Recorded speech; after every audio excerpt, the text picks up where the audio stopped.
espacio de análisis de la consultora Factum en BTV Noticias. Con gusto, como es habitual, recibimos a su presidente, Oscar Botinelli. Oscar, bienvenido, buenas noches. Buenas noches, ¿qué tal? Un placer.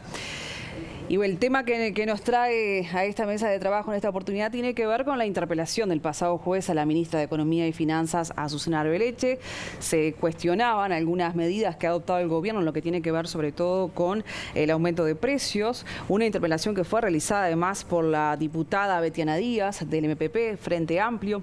¿Y qué conclusiones se extraen desde el punto de vista de los movimientos políticos que generó esta comparecencia? Bueno, acá obviamente hay dos tipos de análisis.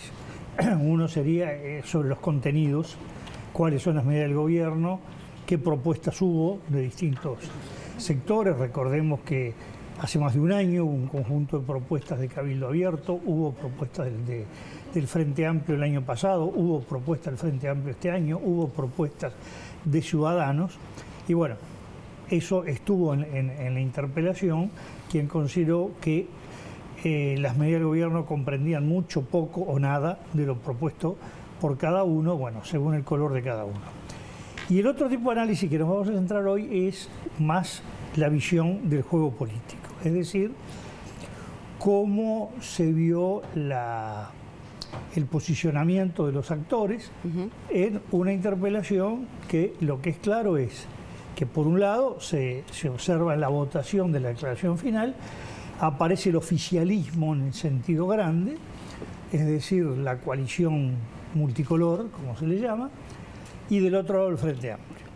Pero en el debate aparece que la coalición multicolor, hay un discurso del equipo económico respaldado en forma entusiasta por el Partido Nacional y por ambas partes del Partido Colorado, por ballistas y por Ciudadanos, y un discurso diferente de Cabildo Abierto en que realiza muchas críticas al funcionamiento o a las medidas del equipo económico, considera más o menos insuficientes las propuestas, pero además hace un cuestionamiento que cae sobre la actual política económica y sobre la anterior en relación a cómo se juega, por ejemplo, con el endeudamiento del Banco Central para mantener bajo el dólar o cómo se usan las exoneraciones tributarias para las grandes empresas. Entonces tenemos, si bien es un juego de dos, dentro del más importante también aparecen dos posturas, ¿no? Es un juego, si se puede ver de a tres, dos aliados entre sí y el otro enfrente de ambos. Todo un juego de arquitectura además que queda armado. Bueno, sí, yo diría que es casi un triángulo en que hay dos ángulos más cercas entre sí y cada uno más lejos del tercero, ¿no? ¿Y cuál es la estrategia del Frente Amplio precisamente en este contexto que acabas de describir? Bueno, lo interesante es esto. Sobre todo a partir de que empieza un poco la actividad política en aquella pausa de la pandemia que tuvimos en primavera del 20, hasta el comienzo del verano, se nota el Frente Amplio buscando o aprovechando las posibilidades de división de la coalición multicolor, que se expresó fundamentalmente en el proyecto de ley forestal de Cabildo Abierto que se aprobó en la Cámara de Diputados con los votos del Frente Amplio. Y esta estrategia sigue más bien a lo largo del año 21 y en diciembre, exactamente al año de la votación en la Cámara de Diputados, se produce la otra votación de la misma ley en la Cámara de Senadores, proyecto de Cabildo Abierto aprobado en el Senado con los votos de Cabildo Abierto y de todo el Frente Amplio. Que se transforma en ley, o mejor dicho, en una ley, en la sanción de un proyecto de ley que veta el Poder Ejecutivo y como requiere 3/5 de voto, Frente Amplio más Cabildo no alcanzan los 3/5 del Parlamento y el veto quedó firme y por lo tanto no se transformó en ley. Este año lo que observamos es otra cosa, empieza hacia el referéndum.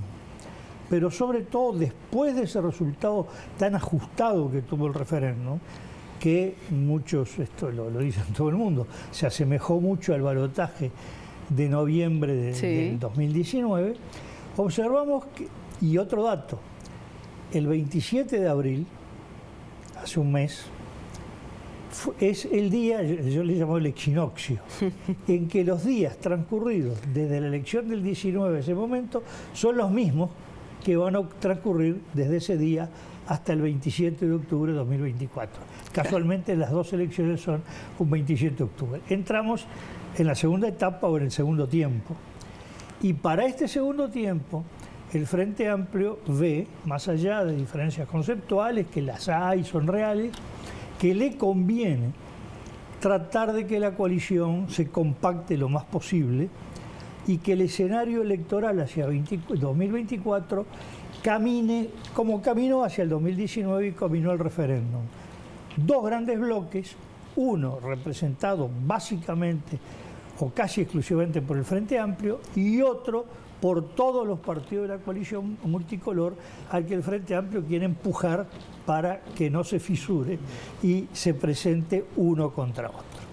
Mencionabas la postura de la coalición con matices, coalición de multicolor, coalición de gobierno, pero hay un socio clave en todo esto que es Cabildo Abierto, que ha tenido posturas independientes dentro de ese grupo en particular.